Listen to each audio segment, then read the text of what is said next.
வணக்கம் தமிழ் உறவுகளே, பாட்டாளி சொந்தங்களே, உங்கள் அனைவருக்கும் என் வணக்கம். திரும்ப நம்மளால் சொல்லி இவங்களுக்கெல்லாம் புரிய வைக்க முடியுமா? இல்லை நம்ம போயிட்டு எங்கேயாவது வேறு உலகத்தில் வளர்ந்தால் தான் இவங்கெல்லாம் முடிய மாட்டேங்குது. இதில் நீங்கள் தாழ்த்தப்பட்ட சாதி, நீங்கள் அந்த சாதி இந்த சாதின்னு சொன்னால் உங்களுக்கு நீங்கள் பிசிஆர் எடுத்தோடனே பிசிஆர்னு கொண்டு வருவீங்க. நீங்கள் சொல்கிறீங்க ஒரு ஆதிக்க சாதியை ஆண்ட பரம்பரை சாதின்னு. நீங்கள் தாங்க ஜாதியை ஊட்டி இந்த தமிழ்நாட்டை வளர்த்துட்டீங்க. அவங்க மறந்துட்டு அவங்க பொழப்ப தான் பார்க்குறாங்க. நீங்கள் தான் அவங்கள ஜாதி நீங்கள் தான் பிரித்து இதை வச்சு உங்கள் லாபத்துக்கோசரம் இருக்கவங்களுக்கு பிரித்து இங்கே ஜாதி லாபத்தில் ஜாதியால் பொழப்ப தேடிட்டுருக்கீங்க. அது முதல்ல தெரிஞ்சுங்க. அந்த இடத்துல தெளிவாக சொல்கிறோம், ஒரு கிணறு இருந்ததுன்னு சொல்கிறோம், அதை உங்களால் புரிஞ்சிக்க முடியல. ஒரு தலைவர் திருமாவளவன் சொல்கிறாரு மற்ற 2 சிலையும் இதனால் மூடிட்டாங்க. மூட சொன்னதே நீங்கள் தாங்க. இங்கே போராட்டம் பண்ணவங்க யாருமே காமராஜ் சிலையோ ராஜீவ்காந்தி சிலையோ மூட சொல்ல, இன்னொன்று அம்பேத்கர் சிலையும் யாரும் மூடலாம் சொல்ல. சரிங்களா? அந்த சிலை வேண்டாம், அந்த சிலை 2 சிலையும் அவமதிக்குது, வேறு சிலை வச்சுக்கிங்க அப்படின்னு தான் சொன்னது. பிசிஆர் சட்டங்கிறது 1955 அம்பேத்கரால் கொண்டு வரப்பட்டது. சரிங்களா? எல்லாருக்கும் பொதுவான சட்டம், அது முதல்ல தெரிஞ்சுங்க. ஒருத்தவங்க உங்களையே, அதாவது எம்பிசி பிசி அப்படிலாம் எந்த ஒரு இதுவுமே கிடையாது. ஒருத்தவங்க நம்ம ஜாதியாக இருக்கட்டும் இல்லை வேறு ஜாதியாக இருக்கட்டும், ஒன்று சேர்ந்து ஒருத்தவங்களை தள்ளி வைக்கிறதோ இல்லை இவங்க ஊருக்குள்ளே வரக்கூடாது, இவங்க கோயிலுக்குள்ளே வரக்கூடாதுன்னு சொல்கிறது, அதுக்கு இது பண்ணது தான் பிசிஆர் ஆக்ட் 1955 கொண்டு வரப்பட்டது. ஒரு பொது கிணறு, குளம், ஏரி, இது மாதிரி மருத்துவமனை, இது மாதிரி எதுலேயுமே ஒரு சமுதாயமோ இல்லை ஒரு தனிநபரோ சொந்தம் கொண்டாடி மற்றவங்களோ அதை ஒதுக்கக்கூடாது. இப்போ அந்த இடத்துல கிணறு இருந்ததுன்னு நாங்கள் தெளிவாக சொல்கிறோம். அந்த கிணறை ஒரு சமூகம், அதாவது பட்டியல் இந்த ஷெட்யூல் காஸ்ட் மட்டும்தான் இப்போ எங்களுக்குன்னு சொல்லி கொண்டாடி அந்த கிணத்தை மூடி அது மேலே அந்த சட்டத்தை எழுதுனரே அவர் மேலே உட்கார வச்சு மறைக்க பார்க்குறீங்க. நீங்கள் ஒரு பொது இடம், ஒரு குளமோ ஏரியோ இல்லை ஒரு மருத்துவமனையோ பள்ளிக்கூடமோ, இதில் ஒரு சமூகத்தை வரக்கூடாது, ஒரு ஆளை தனிப்பட்ட ஊர் ஒதுக்குற முறையில் பண்ணாதான் அந்த பிசிஆர் ஆக்ட் 1955 நினைக்கிறேன், அன்னைக்கு அம்பேத்கர் கொண்டு வந்த சட்டம். அதன்படி பார்த்தா ஒரு கிணத்தை மூடி அது மேலே நீங்கள் சிலையை வச்சிருக்கீங்க. அப்போ சொல்லப்போனால் பிசிஆர் ஆக்ட் உங்கள் மேலே தான் பதியணுமே. இதுதான் உண்மை. மேல் ஜாதி அடக்கு ஜாதி ஒதுக்கி வச்சிருக்காங்க, எங்களை யாருமே ஒதுக்கல. இதில் வேற ஒரு கிணத்து, பொது கிணறு, ஒன்றும் தனியார் கிணறு கிடையாது, ஒரு பொது கிணறு, மக்கள் பயன்பாட்டுக்கு இருந்த கிணத்தை தண்ணி இல்லைன்னா ஆழம். இப்போ உங்கள் வீட்டில் கிணத்துல இருக்க அந்த தண்ணி வழினா என்ன பண்ணுவீங்க? போர் போடுவீங்க, ஆழம் பண்ணுவீங்க. அதை விட்டுட்டு அந்த கிணத்தை மூடி அது மேலே சிலையை கட்டுவீங்களா? இதுக்கே உங்கள் மேலே முதல்ல பிசிஆர் ஆக்ட் ஆடணும். ஓகேங்களா?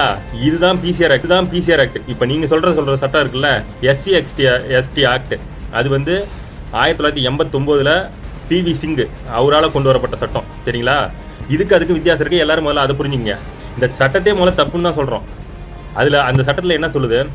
நீ விசாரிக்கவே தேவையில்ல, உன் மேலே ஒருத்தன் சொல்லிட்டா போதும். இப்போ நான் இங்கேருந்து ஒருத்தன் அங்கேருந்து என்ன சொல்லிட்டான்னு சொன்னால் போதும், என்னை தூக்கி உழைக்கலாம். எந்த ஒரு ஆட்சி பணியுமே கிடையாது. அதே முதல்ல தடை செய்யணும். தடை இல்லை, அந்த சட்டத்தையே நீக்கணும். கட்டிட்டு இருக்க கும்பலும் சரி, அது எம்பி எம்எல்ஏ யாராக இருக்கட்டும், திருமாவளவனாக இருக்கட்டும், வன்னியரசாக இருக்கட்டும், அவங்களுக்கு துணை போகிற எல்லாருமே என்ன ஏதுன்னு தெரிஞ்சுக்கிட்டு பேசுங்க. இல்லையா உங்கள் மேலே அந்த பிசிஆர் ஆக்ட் கண்டிப்பாக பதியணும். அம்பேத்கர் சொன்ன சட்டத்தின் கீழே அவங்களுக்கு தண்டனை கொடுத்தே ஆகணும். அப்படி கொடுக்கலன்னா அம்பேத்கர் எழுத சட்டத்தை அவங்க மதிக்கல, யாரும் மதிக்கல. தமிழ்நாடு இல்லை, இந்தியா ஃபுல்லாக யாருமே மதிக்கலன்னு தான் அர்த்தம். தலைவராகவும் ஏற்றுக்கிட்டவங்க, கொள்கை தலைவராகவும் ஏற்றுக்கிட்டவங்க எல்லாரும் அந்த பிசிஆர் ஆக்டை படிச்சுட்டு அதை படிச்சதை ஒதித்தூர் நடக்கிறது என்னமோ அதுக்கு என்னன்னு தெரியும் உங்களுக்கு. ஏன்னா அது பொது கிணறு ஒரு சொந்த ஒரு சமுதாய மக்கள் மட்டும் எனக்கு தான் அந்த இடமே சொந்தம்னு சொல்லி அது மேலே ஒரு சிலையை கட்டி இன்னைக்கு அதனால ஒரு ஜாதி கலவரத்தை உண்டாக்கிட்டு இருக்காங்க இந்த சமூகத்துக்காரங்க. அவங்க இந்த சட்டத்துங்களை கண்டிப்பாக பதிவு பண்ணோம். அது வரைக்கும் மக்களே, பாட்டாளி சொந்தங்களே, எல்லாரும் இதை பகிருங்க. அவங்க மேலே பிசிஆர் ஆக்ட் பண்ணோம். 2வது சொல்கிறேன், இந்த பிசிஆர் ஆக்ட் ஓகே, அது கரெக்டாக இருக்குது. இந்த எஸ்சி ஆக்டு அதுக்கப்புறம் கொண்டு வரப்பட்ட இந்த இதெல்லாம் முன்ஜாமீனே கிடையாதுங்க. என்னங்க முன்ஜாமீன் கிடையாது? முன்ஜாமீன் விடுங்க, விசாரணையே கிடையாதுங்க. விசாரணை கிடையாது, நீ பாட்டிலும் ஒருத்தவங்க மேலே குற்றம் சொல்லிட்டு அவனை தூக்கி உள்ள வச்சிடலாம். ஒரு வீடியோ போடுறேன் பாருங்க, ஒரு வயசானவர் இது எல்லாம் மண்டையில் புகுத்திருக்காங்க. பிசிஆர் ஆக்ட்னு இல்லை, அது எஸ்சி ஆக்ட்னே அது தெரில. பிசிஆர் போட்டால் எனக்கு 10 லட்ச ரூபா வந்துருன்னு ஒருத்தர் சொல்கிறாரு. அது உங்களுக்கு போடுறேன், அதை மட்டும் பாருங்கள். பெட்டிஷனில் கம்ப்ளைண்ட் எல்லாம் முடிஞ்சது. சரி, இப்போ எப்போ ரைட்டு ஆகலையா? எப்போ என்னைக்கு ஆகுது? சரி, 4 நாள் கழிச்சு போடலையா? இல்லை, 4 அப்படி இல்லை, பிசிஆரில் போட்டுருக்கோம். பிசிஆர் இருக்கா? பிசிஆர் சும்மா இல்லை, ஐடென்டிஃபிகேஷனாக எஃப்ஐஆர் ஆயிரும். நான் பிசிஆரில் கொடுத்துருக்கேன். பிசிஆர் ரைட்டா? பிசிஆர் கொடுத்து குண்டி வேலை பிடிச்சிக்கலாம்.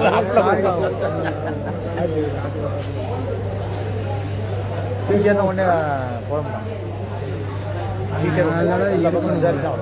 விசாரிச்சு ஆமாம், சீக்கிரத்தில் போட முடியல. போட்டால் எனக்கு 50 லட்சம் 10 லட்சம் வந்து ஆகும். பிசிஆர் கேஸ் ஃபைல் ஆகிட்டுனா 10 லட்சம். ஆமாம், கவர்மெண்ட்டே 2 லட்சம் கொடுக்கும். அவரு எவ்வளோ கொடுத்தாரு? ஒரு 5 ஏக்கர் 5 சென்ட் இடத்த அள்ளி வாங்கி வேண்டியதுன்னா 5 சென்ட் 5030. 30 லட்சம். ஆமாம், ஒரு கடையை கட்டி விடுங்க. ஒரு வீடு, ஒரு 2-3 கடை, ஒரு கடை போதுமா? வேறாசை பெருநஷ்டம். இவ்வளோ கேவலமாக புத்தி கொண்டு வர போகிறதே சட்டம்னா அது சட்டத்தை முதல்ல மாற்றுனுங்க. அந்த சட்டத்தை தடை பண்ணுங்க. எல்லா சட்டத்தையும் தப்புன்னு சொல்லல. இந்த மாதிரி ஒவ்வொரு இதுக்கும் ஒரு சமூகத்துக்கு ஏங்க சமநீதி சமூக நீதி அனைவரும் சமன்னு சொல்கிறீங்க, அப்புறம் எல்லாரும் ஒன்றுங்கிறீங்க, எல்லாமே பண்ணுறீங்க.